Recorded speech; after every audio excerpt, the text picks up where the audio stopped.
Hello दोस्तों। Are के lunch point में एक बार फिर से आपका बहुत बहुत स्वागत है और मेरा नाम तो आपको पता ही है। तो एक बार फिर से मैं आपकी उसी सीरीज बिजनेस स्टडी के ऑब्जेक्टिव क्वेश्चंस को लेकर हाजिर हूँ, जिसे मल्टीपल चॉइस क्वेश्चन भी कहते हैं और हिंदी में इसको बहुविकल्पीय प्रश्न कहते हैं। ठीक है। तो आज की इस वीडियो में मैं आपके अगले चैप्टर यानी कि चैप्टर 5 संगठन के साथ हाजिर हूँ। संगठन चैप्टर में जितने भी बहुविकल्पीय प्रश्न यानी कि मल्टीपल चॉइस क्वेश्चंस हैं, हम उनको करेंगे, देखेंगे, समझेंगे कि कैसे करते हैं, किस ट्रिक को हम अपनाते हैं जिससे कि हमारा आंसर करेक्ट होने के फुल चांस होते हैं। ठीक है। तो आइए वीडियो को स्टार्ट करते हैं और चलते हैं आगे। तो सबसे पहला प्रश्न, फिल इन द ब्लैंक्स है। संगठन में अनुशासन नहीं होता। ठीक है। डैश संगठन में अनुशासन नहीं होता। ऑप्शन है आपके औपचारिक, अनौपचारिक, प्रभागीय और डी है कार्यात्मक। तो बताइए अब कौन से संगठन में अनुशासन नहीं होता। तो आपको पता होगा कि अनौपचारिक संगठन में अनुशासन नहीं होता है ना, क्योंकि औपचारिक संगठन में तो अनुशासन होता है और हमारे चैप्टर में दो ही संगठन है, औपचारिक और अनौपचारिक। तो हमारा बचा कौन सा, अनौपचारिक। तो अनौपचारिक संगठन में अनुशासन नहीं होता क्योंकि ये कर्मचारियों के स्वयं के प्रयासों द्वारा स्थापित होता है, जिसके कि कोई नियम कायदे कानून नहीं होते। अगला प्रश्न, संगठन स्वयं निर्मित होता है। ऑप्शन ए क्रियात्मक, ऑप्शन बी अनौपचारिक, ऑप्शन सी औपचारिक, ऑप्शन डी विभागीय। बताइए कौन सा संगठन है जो कि स्वयं निर्मित होता है, खुद ही स्थापित होता है। तो पता होगा आपको, अनौपचारिक संगठन है जो कि खुद ही स्थापित होता है। ठीक है। तो ये प्रश्न आपके लिए आवश्यक है। अगर आप 12th क्लास के स्टूडेंट हैं बिजनेस स्टडी के, तो आपके लिए वीडियो बहुत ही आवश्यक है और बहुत ही इंपॉर्टेंट प्रश्न मैं आपको करवा रहा हूँ। तो वीडियो में एंड तक बने रहें और वीडियो अच्छी लगी तो लाइक कर दीजिएगा, अपने दोस्तों के साथ शेयर करना ना भूलिएगा। और अगर आपने इससे पहले तक के चैप्टर्स है जो अभी तक के ऑब्जेक्टिव्स वाले, अगर वो नहीं देखे तो उनका लिंक आपको प्ले लिस्ट का लिंक आपको डिस्क्रिप्शन में मिल जाएगा, वहाँ से जाकर आप देख सकते हैं। ठीक है। अगर आप बिजनेस स्टडी के चैप्टर्स देखना चाहते हैं तो उसका लिंक भी मैंने डिस्क्रिप्शन में दे रखा है, उसके प्लेलिस्ट का लिंक, तो वहाँ से जाकर आप चैप्टर्स देख सकते हैं, नोट्स डाउनलोड कर सकते हैं। तो आइए अगले प्रश्न के ऊपर आते हैं। संगठन का आधार है। संगठन का आधार है ऑप्शन ए नियंत्रण, बी नेतृत्व, सी कार्य का विभाजन, डी इनमें सभी। तो बताइए संगठन का आधार क्या है। नियंत्रण है, नियंत्रण तो कार्य है। ठीक है। नेतृत्व है, नेतृत्व भी नहीं है। तो बचा क्या, कार्य का विभाजन। कार्य के विभाजन के आधार पर ही संगठन बनाए जाते हैं, है ना।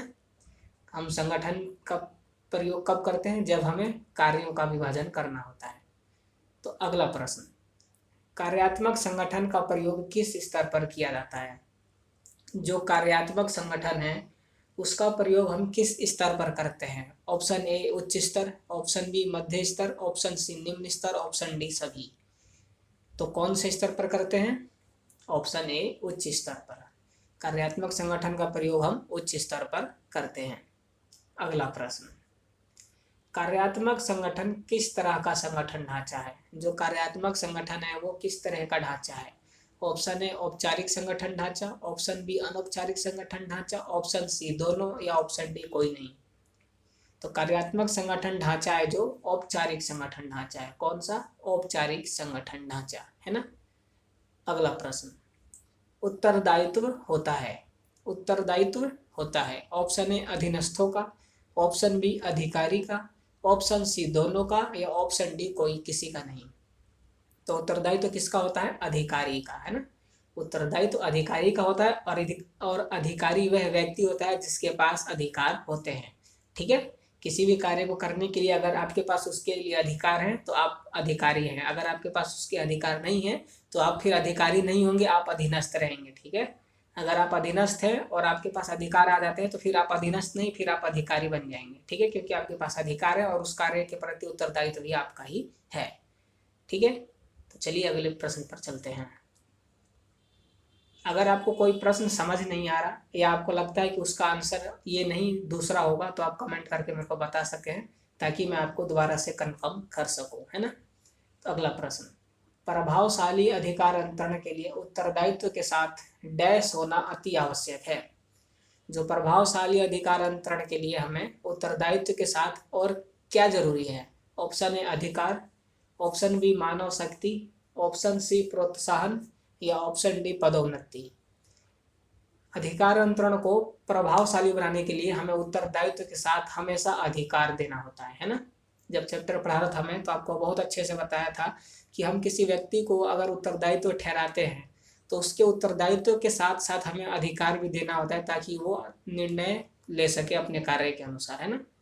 तो क्या होगा इसका आंसर? ऑप्शन ए अधिकार होगा। उत्तरदायित्व के साथ अधिकार देना भी अति आवश्यक है, जिससे कि अधिकार अंतरण प्रभावशाली बनना रहे, है ना। अगला प्रश्न, प्रबंध का स्वयं विस्तार होता है। प्रबंध का स्वयं विस्तार होता है। ऑप्शन ए भरापर्ण द्वारा, ऑप्शन बी केंद्रीयकरण, ऑप्शन सी विकेंद्रीकरण या ऑप्शन डी सभी। ये जो भरापर्ण है इसका मतलब है अधिकार अंतरण, ठीक है। भरापर्ण का मतलब क्या होता है? अधिकार अंतरण होता है। भरापर्ण का मतलब अधिकार अंतरण। तो बताइए इसका आंसर क्या होगा? प्रबंध का विस्तार स्वयं कहाँ होता है? अधिकार अंतरण में होता है, केंद्रीयकरण या विकेंद्रीयकरण में? तो जो प्रबंध का स्वयं विस्तार होता है तो वो ऑप्शन ए आपका भरापर्ण यानी कि अधिकार अंतरण में होता है, ठीक है। बहुत इंपॉर्टेंट प्रश्न है ये कि प्रबंध का विस्तार स्वयं कहाँ पर होता है। तो प्रबंध का स्वयं विस्तार अधिकार अंतरण में होता है, ठीक है। अगले प्रश्न पे उपकरण के संगठन की स्थापना करता है। उपकरण के संगठन की स्थापना कौन करता है? ऑप्शन ए उच्चतम प्रबंध, ऑप्शन बी मध्यम, ऑप्शन सी निम्न या ऑप्शन डी संचालक मंडल। बताइए आंसर क्या होगा? तो जो हमारा उपकरण का संगठन की स्थापना होती है वो उच्चतम प्रबंध द्वारा होती है। किसके द्वारा होती है? उच्चतम प्रबंध। अगला प्रश्न, बड़े आकार वाले उपकरण में भरापर्ण होता है। भरापर्ण का मतलब मैं आपको पहले बता चुका हूँ, अधिकार अंतरण। बड़े आकार वाले जो उपकरण होते हैं, उपकरण नहीं यहाँ पर उपक्रम आएगा, ठीक है। उपक्रम, उपक्रम का मतलब हो गया संगठन या व्यवसाय। भरापर्ण होता है, भरापर्ण का मतलब अधिकार अंतरण, ठीक है। ऑप्शन ए ऐच्छिक, ऑप्शन बी आवश्यक, ऑप्शन सी अनिवार्य या ऑप्शन डी कोई नहीं। क्या होगा? जो बड़े आकार वाले उपक्रम होते हैं उनमें अधिकार अंतरण आवश्यक होता है, अनिवार्य होता है या ऐच्छिक होता है। तो जो बड़े आकार वाले उपक्रम होते हैं उनमें अधिकार अंतरण अनिवार्य होता है, ठीक है। अगले प्रश्न पर चलते हैं। अधिकार सौंपने के मार्ग में कठिनाइयां आती हैं। अधिकार सौंपने के मार्ग में कितनी कठिनाइयां आती हैं? बताइए, 3, 4, 2 या 5। तो अधिकार सौंपने में 3 कठिनाइयों का सामना करना पड़ता है, ठीक है। अगला प्रश्न, पदों के मध्य संबंधों की व्याख्या प्रबंध के किस कार्य के अंतर्गत की जाती है? ठीक है, संबंधों की व्याख्या, ठीक है। जो पद होते हैं, पद के मध्य मतलब कौन किसका कर्मचारी है, कौन किसका अधीनस्थ है, कौन किसका अधिकारी है, ठीक है। इनके बीच व्याख्या कौन करता है? ऑप्शन ए नियोजन, ऑप्शन बी संदेश वहन, ऑप्शन सी संगठन या ऑप्शन डी पर्यवेक्षण। बताइए। तो जो पदों के मध्य संबंधों की व्याख्या करता है वो होता है ऑप्शन सी संगठन। कौन होता है? ऑप्शन सी संगठन। संगठन में ही हर पद के मध्य संबंधों की व्याख्या कर दी जाती है कि कौन किसका अधिकारी है और कौन किसका अधीनस्थ है। जब चैप्टर में पढ़ा रहा था तो ये सारी बातें मैंने आपको बहुत ही गौर से और अच्छे से समझाया था। अगर आपने चैप्टर अभी अच्छे से नहीं पढ़ा और आपको नहीं आता है तो उसका लिस्ट, उसके प्ले लिस्ट का लिंक मैंने डिस्क्रिप्शन में दे रखा है, वहाँ से जाकर आप पहले चैप्टर को देखिए। उसके बाद जब आप ऑब्जेक्टिव करेंगे तो आपको बहुत ही आसानी होगा और आपको सारे आंसर करेक्ट मिलेंगे। अगले प्रश्न की ओर चलते हैं। समता अंशधारियों को कंपनी को अधिकार होता है। जो समता अंशधारी होते हैं उनको कंपनी का अधिकार होता है। क्या होता है? ऑप्शन ए चयन करने का अधिकार, बी खरीदने का, सी बेचने का या सभी का। जो समता अंशधारी होते हैं, समता अंशधारी यानी कि 11वां चैप्टर नहीं, सॉरी 10वां है ना, 10वें में है ये। हाँ, तो बताइए उनको अधिकार क्या होता है? कंपनी का चयन करने का होता है, खरीदने का होता है, बेचने का होता है या सभी का? तो आपका ऑप्शन ए होगा इसका आंसर। जो समता अंशधारी होते हैं वो खुद अपनी कंपनी का चयन कर सकते हैं, उनको अधिकार होता है, ठीक है। अगला प्रश्न, अधिकार सौंपने की प्राथमिक कला है। अधिकार सौंपने की प्राथमिक कला है कौन सी है? नियोजन, प्रबंध, संगठन या नियंत्रण। बताइए अधिकार कहाँ पे सौंपे जाते हैं? अधिकार संगठन में सौंपे जाते हैं। पता है आपको, अधिकार को हम संगठन में सौंपते हैं। तो जो अधिकार सौंपने की प्राथमिक कला है वो संगठन है। ठीक है। अगला प्रश्न, विकेंद्रीयकरण का अर्थ है। विकेंद्रीयकरण का अर्थ है, ऑप्शन ए अधिकार बांटना, ऑप्शन बी कार्यालय लेना, ऑप्शन सी प्रबंध से उम्मीद रखना, ऑप्शन डी कोई नहीं। तो विकेंद्रीयकरण का अर्थ क्या है? तो विकेंद्रीयकरण का अर्थ होता है अधिकार बांटना, है ना। विकेंद्रीयकरण क्यों करते हैं हम? तो विकेंद्रीयकरण हम इसीलिए करते हैं कि जो अधिकारी के ऊपर ज़्यादा बोझ आ जाता है तो वो अपने अधिकार कर्मचारियों को थोड़ा विस्तार करता है, उनके साथ उनको मतलब विस्तृत करता है, बांटता है, जिससे कि उसके कार्यभार में कमी आती है। तो विकेंद्रीयकरण का मतलब अधिकार बांटना होता है। Option A is the correct answer. अगला, संगठन प्रक्रिया के कदम है। जिस संगठन प्रक्रिया है उसके कितने कदम हैं, यानी कि कितने पॉइंट है, कितने चरण हैं। तो संगठन प्रक्रिया में कितने पॉइंट आते हैं? Option B 4। ठीक है। कितने हैं संगठन प्रक्रिया में चरण? 4 है। ठीक है। तो चलिए अगले प्रश्न पर चलते हैं। और एक बात और आपको बता दूं कि अगर आपको प्रक्रियाएं नहीं याद बिजनेस स्टडी में, तो आप क्या कहूँ, आपको अभी तक कुछ नहीं पता। मतलब सबसे इम्पोर्टेंट चीज़ है जो बिजनेस स्टडी में, वो है प्रक्रियाएं, प्रोसेस। हर चैप्टर में जो जो प्रक्रियाएं हैं, जैसे कि नियोजन प्रक्रिया, नियुक्तिकरण प्रक्रिया, चयन प्रक्रिया, भर्ती प्रक्रिया, संगठन प्रक्रिया, और एक और है 8वें चैप्टर में, कौन सा है? नियंत्रण प्रक्रिया, संदेशवाहन प्रक्रिया। 8-9 प्रक्रियाएं हैं। वो प्रक्रियाएं आपको याद करना बहुत ही इम्पोर्टेंट है। अगर आप बिजनेस स्टडी में अच्छा नंबर लेना, प्राप्त करना चाहते हैं, तो प्रक्रियाएं जरूर याद कर लीजिए, बहुत ही इंपॉर्टेंट है। बिना प्रक्रिया याद करे आप अच्छे मार्क्स नहीं ले पाएंगे। ठीक है। तो प्रक्रिया एक बार जरूर याद करें। तो चलिए अगले प्रश्न पर चलते हैं। निम्नलिखित में से कौन अधिकार अंतरण का तत्व नहीं है? यहाँ पर मिस प्रिंट है, अधिकार अंतरण आएगा। ठीक है। निम्न में से कौन अधिकार अंतरण का तत्व नहीं है? ऑप्शन ए उत्तरदायित्व, ऑप्शन बी अनौपचारिक, ऑप्शन सी अधिकार, या ऑप्शन डी उत्तरदायित्व। बताइए अधिकार अंतरण के तत्व कौन कौन से हैं? आपको पता होगा 3 तत्व हैं। तो इसका आंसर क्या होगा? ऑप्शन बी अनौपचारिक संगठन जो है अधिकार अंतरण का तत्व नहीं है। ये किसका तत्व है? ये संगठन का है, संगठन का प्रकार है ये। ठीक है ना, अनौपचारिक और औपचारिक संगठन। तो इसका आंसर हो जाएगा बी अनौपचारिक संगठन। 18वां प्रश्न, कार्य करते हुए अंतःक्रिया से अचानक बना सामाजिक संबंध तंत्र क्या कहलाता है? कार्य करते हुए अचानक से कोई सामाजिक संबंध तंत्र स्थापित हो जाता है, उसको हम क्या कहते हैं? औपचारिक संगठन, ऑप्शन बी अनौपचारिक, ऑप्शन सी विकेंद्रीयकरण, या ऑप्शन डी अधिकार अंतरण। तो कार्य करते हुए हमारी अचानक से कोई सामाजिक संबंध यानी कि आपस में बातचीत हो जाती है, उससे जो तंत्र होता है वो क्या कहलाता है? अनौपचारिक संगठन कहलाता है। औपचारिक नहीं, अनौपचारिक, है ना।